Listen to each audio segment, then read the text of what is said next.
The Lives of the Saints by Father Alban Butler, June 3rd. Saint Clotildis or Clotilda, Queen of France, was daughter of Chilperic, younger brother to Gondebald, the tyrannical king of Burgundy, who put him, his wife, and the rest of his brothers, except one, to death in order to usurp their dominions.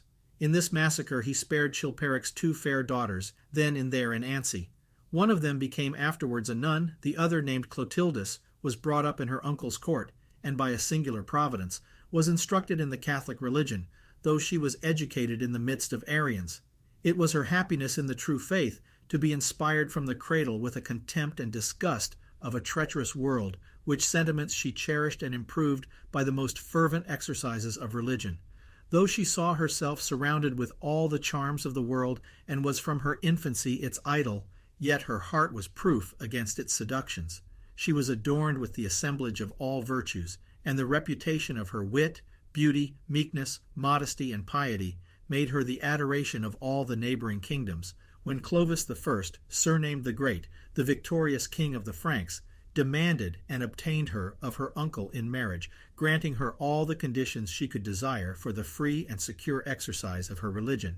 The marriage was solemnized at Soissons in 493.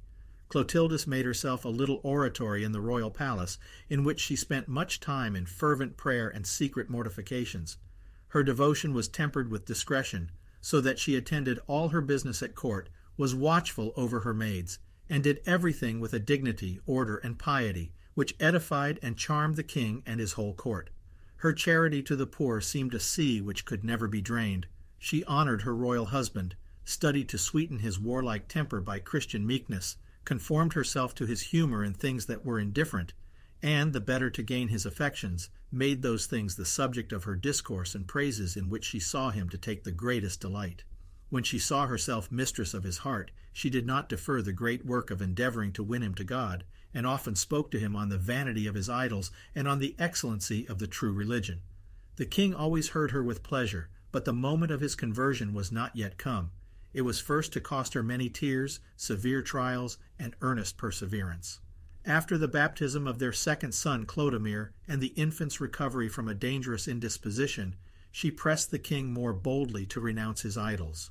One day especially, when he had given her great assurances of his affection, and augmented her dowry by a gift of several manors, she said she begged only one favor of his majesty, which was the liberty to discourse with him on the sanctity of her religion, and to put him in mind of his promise of forsaking the worship of idols.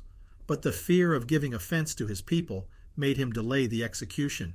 His miraculous victory over the Alemanni and his entire conversion in 496 were at length the fruit of our saint's prayers. Clotildis, having gained to God this great monarch, never ceased to excite him to glorious actions for the divine honor. Among other religious foundations he built in Paris, at her request about the year 511, the great church of Saints Peter and Paul, now called St. Genevieve's. This great prince had a singular devotion to St. Martin, and went sometimes to Tours to prostrate himself in prayer at his tomb. He sent his royal diadem, which is called to this day the Realm, a present to Pope Hormisdas, as a token that he dedicated his kingdom to God. His barbarous education and martial temper made it, in certain sallies of his passions, difficult for Clotildis to bridle his inclination to ambition and cruelty, so that he scarce left any princes of his own relations living, except his sons. He died on the 27th of November, in the year 511, of his age the 45th, having reigned 30 years. He was buried in the Church of the Apostles, Saints Peter and Paul, now called St. Genevieve's, where his tomb still remains. An ancient long epitaph which was inscribed on it is preserved by Aimoinus and copied by Rivet. His eldest son Theodoric, whom he had by a concubine before his marriage, reigned at Rheims over Austrasia, or the eastern parts of France, which comprised the present Champagne, Lorraine, Auvergne, and several provinces of Germany. Metz was afterwards the capital of this country. As to the 3 sons of Clotildis, Clodomir reigned at Orléans, Childebert at Paris, and Clotaire I at Soissons.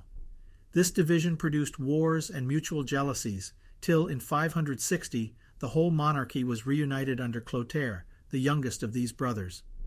Saint Clotildis lived to see Clodomir defeat and put to death Sigismund, king of Burgundy, but soon after, in 524, himself vanquished and slain by Gondomar, successor to Sigismund, Gondomar overcome and killed by Childebert and Clotaire, and the kingdom of Burgundy united to France.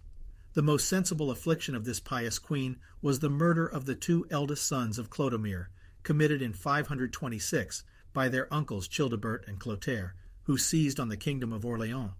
This tragical disaster contributed more perfectly to wean her heart from the world. She spent the remaining part of her life at Tours, near the tomb of Saint Martin, in exercises of prayer, alms deeds, watching, fasting, and penance, seeming totally to forget that she had been queen, or that her son sat on the throne. Eternity filled her heart and employed all her thoughts. She foretold her death 30 days before it happened, having been admonished of it by God at the tomb of Saint Martin, the usual place of her tears. In her last illness she sent for her sons Childebert, king of Paris, and Clotaire, king of Soissons, and exhorted them in the most pathetic manner to honor God and keep his commandments, to protect the poor, reign as fathers to their people, live in union together, and love and study always to maintain tranquility and peace. She scarce ever ceased repeating the Psalms with the most tender devotion, and ordered all she had left to be distributed among the poor, though this was very little, for she had always been careful to send her riches before her by their hands. On the 30th day of her illness, she received the sacraments, made a public confession of her faith, and departed to the Lord on the 3rd of June, in 545. She was buried by her own order in the church of St. Genevieve at the feet of that holy shepherdess, and is commemorated in the Roman Martyrology on the 3rd of June.